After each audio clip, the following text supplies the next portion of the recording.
안녕하세요. 성경역 두론두론의 깜냥입니다. 안녕하세요. 보은입니다. 오늘 저희가 나눌 이야기는요. 정말 기독교 신앙의 핵심 중의 핵심이라고 할 수 있는 주제입니다. 바로 믿음으로 의롭다 여김을 받는다는 건데요. 아, 칭의. 교회에서 정말 많이 듣는 단어인데 들을 때마다 이게 정확히 어떤 의미인지 그리고 이게 구약의 아브라함 시대랑 지금 저희랑 어떻게 연결되는 건지가 늘 궁금했거든요. 맞습니다.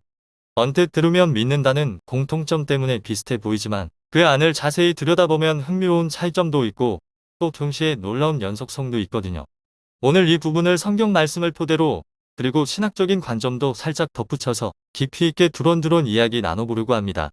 오, 기대됩니다. 그럼 먼저 아브라함 이야기부터 시작해 봐야겠네요. 네, 그렇죠. 창세기 15장 6절 말씀. 정말 유명하잖아요. 아브라함이 여호와를 믿으니 여호와께서 이를 그의 의로 여기시고. 아브라함이 도대체 뭘 믿었길래 하나님께서 그를 의롭다고 인정해 주셨을까요? 로마서 4장에서 바울 사도가 이 구절을 가지고 깊이 설명하잖아요. 아브라함이 그때 나이가 많고 아내 사라는 아이를 전혀 낳을 수 없는 상태였는데도 하나님께서 하늘의 별처럼 많은 자손을 주시겠다는 약속을 믿었다고요. 맞아요. 그 상황은 인간적으로 보면 죽은 것 같음이라고 바울 사도는 표현하죠. 도무지 불가능한 상황인데 아브라함은 죽은 자를 살리시고 없는 것을 있는 것으로 부르시는 하나님의 능력을 믿은 겁니다. 그 하나님의 약속이 반드시 이루어질 것을 굳게 확신했어요. 아브라함의 믿음은 바로 이런 생명을 주시는 하나님의 능력, 창조와 부활의 능력을 신뢰한 것이라고 볼 수 있습니다. 우와, 정말 상상하기 힘든 믿음인데요. 히브리서 11장에서도 아브라함이 아들 이삭을 제물로 바치려고 했을 때 하나님이 능히 이삭을 죽은 자 가운데서 다시 살리실 줄로 생각했다고 기록하고요. 네, 바로 그겁니다. 그때까지 인류 역사에 부활이라는 사건이 없었는데도 아브라함은 하나님의 약속과 능력에 대한 깊은 신뢰 때문에 설령 이삭이 죽어도 하나님이 다시 살리실 수 있다고 믿은 거죠. 보이지 않는 하나님의 신실하심, 그 전능하심을 끝까지 붙잡은 믿음의 조상다운 모습입니다. 아, 아브라함은 앞으로 하나님께서 죽은 자를 살리실 것을 믿었다는 거네요. 그럼 깜냥님, 이제 저희 시대로 넘어와 볼까요? 우리 현대 그리스도인의 믿음의 기초는 무엇인가요? 아브라함처럼 앞으로 일어날 부활을 믿는 건가요? 아니면 다른 건가요? 아주 좋은 질문입니다. 우리 믿음의 기초는 아브라함과는 조금 다른 지점에 확고하게 서 있어요. 바로 과거에 실제로 일어난 역사적 사건, 예수 그리스도의 죽으심과 부활입니다. 아, 이미 일어난 사건이요? 네. 로마서 4장 24절 25절을 보세요. 예수 우리 주를 죽은 자 가운데서 살리신 이를 믿는 자들에게도 의로 여기심을 주시리라. 그는 우리 범죄함을 위하여 내줌이 되고 또한 우리를 의롭다 하시기 위하여 살아나셨느니라. 우리의 죄 때문에 십자가에 달려 죽으시고 우리가 하나님 앞에서 의롭다고 인정받게 하시려고 다시 살아나신 예수님을 믿는 것이 우리 믿음의 핵심입니다. 우리가 의롭다 함을 받는 게 예수님의 죽음뿐 아니라 부활과도 연결되는 거군요. 그렇습니다. 로마서 10장 9절도 이렇게 말하죠. 내가 만일 내 입으로 예수를 주로 시인하며 또 하나님께서 그를 죽은 자 가운데서 살리신 것을 내 마음에 믿으면 구원을 받으리라. 우리는 막연히 앞으로 죽은 자를 살리실 거야 라고 믿는 게 아니라 실제로 죽은 예수님을 살리신 하나님을 믿는 겁니다. 이미 우리 눈앞에 증거로 제시된 예수님의 부활 사건을 통해 하나님의 생명 주시는 능력을 목격하고 그것을 믿는다는 점에서 아브라함과는 차이가 있죠. 아, 그러니까 아브라함은 앞으로 있을 일을 믿었고 우리는 이미 일어난 일을 믿는다는 점에서 다르다는 거네요. 신기해요. 네, 맞습니다. 보은 씨가 정확히 짚어주셨는데요. 아브라함의 믿음과 우리의 믿음 사이에 차이점이 분명히 있습니다. 믿음의 역사적 맥락과 근거가 되는 증거 면에서 다르죠. 아브라함은 구체적인 부활 사례 없이 하나님의 능력을 신뢰했고 우리는 그리스도의 실제 부활이라는 확고한 역사적 증거 위에 서 있습니다. 아까 보은 씨가 말씀하신 것처럼 몰트만 신학자는 이걸 약속에 대한 믿음과 성취에 대한 믿음으로 구분하기도 하고요. 그럼 이렇게 차이가 있는데도 불구하고 본질적으로 같은 점이 있다는 말씀이시죠? 그게 궁금해요. 네, 바로 그게 중요합니다. 이 차이점에도 불구하고 놀라운 연속성, 즉 본질적인 동일함이 있어요. 어떤 점에서 같을까요? 첫째, 믿음의 대상이 동일합니다. 둘 다 죽은 자를 살리시는 하나님의 능력, 바로 부활의 능력에 대한 신뢰를 포함해요.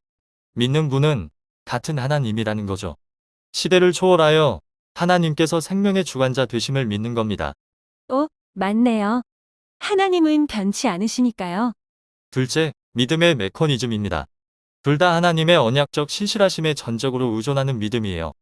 그리고 이 하나님의 언약적 신실하심이 바로 예수 그리스도 안에서 가장 분명하고 결정적으로 확증되었습니다. 아브라함에게 주셨던 약속과 그 신실함이 그리스도의 오심과 부활로 완성된 거죠.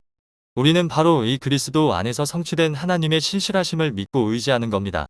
우리의 어떤 행위나 자격이 아닌 하나님의 신실하심에 기댄다는 점에서 동일해요.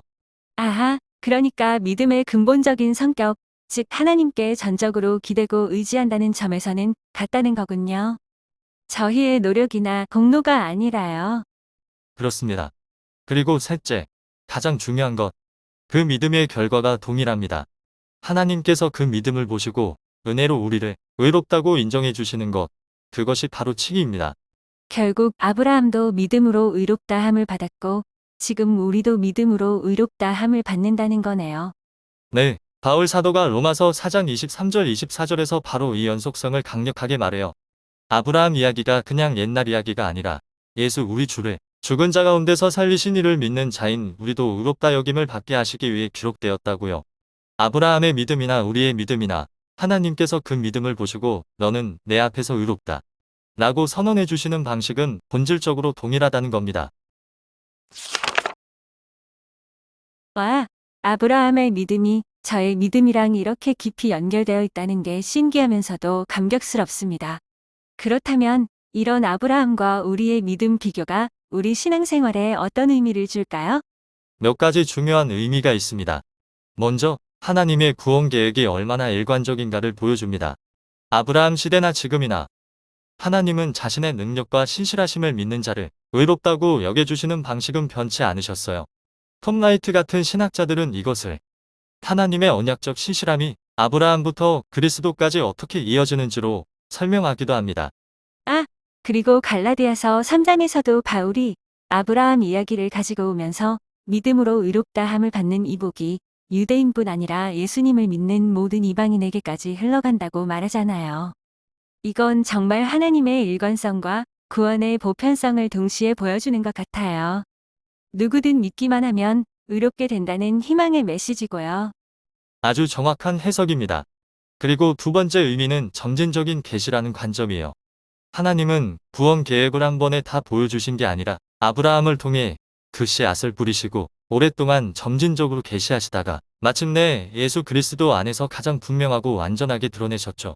우리는 아브라함보다 훨씬 더 선명한 그림, 예수님의 부활이라는 확실한 증거 위에 서서 믿는 겁니다. 그러니까 아브라함보다 우리가 훨씬 더 많은 증거를 가지고 믿음을 시작한다고 볼 수도 있겠네요. 그렇죠. 하지만 마지막으로 중요한 건 그러함에도 불구하고 우리 현대 그리스도인의 믿음 역시 본질적으로는 여전히 보이지 않는 것들의 증거를 믿는 것이라는 겁니다. 히브리서 11장 1절 말씀처럼요. 우리는 부활하신 예수님을 직접 눈으로 보진 못했지만 그 부활을 통해 확증된 하나님의 능력과 약속을 믿습니다. 아브라함처럼 우리도 하나님의 약속과 그 신실하심을 전적으로 신뢰하는 거군요. 다만 우리는 그리스도의 부활이라는 가장 강력하고 최종적인 증거 위에서 그 신뢰를 표현하는 것이고요. 맞습니다. 고린도후서 1장 20절 말씀처럼 하나님의 모든 약속은 그리스도 안에서 예가 되었음을 우리는 알고 믿죠. 우리의 믿음은 이처럼 아브라함의 믿음과 깊이 연결되어 있으면서도 그리스도의 오심으로 말미암아 훨씬 더 풍성하고 확실한 기초를 갖게 된 것입니다.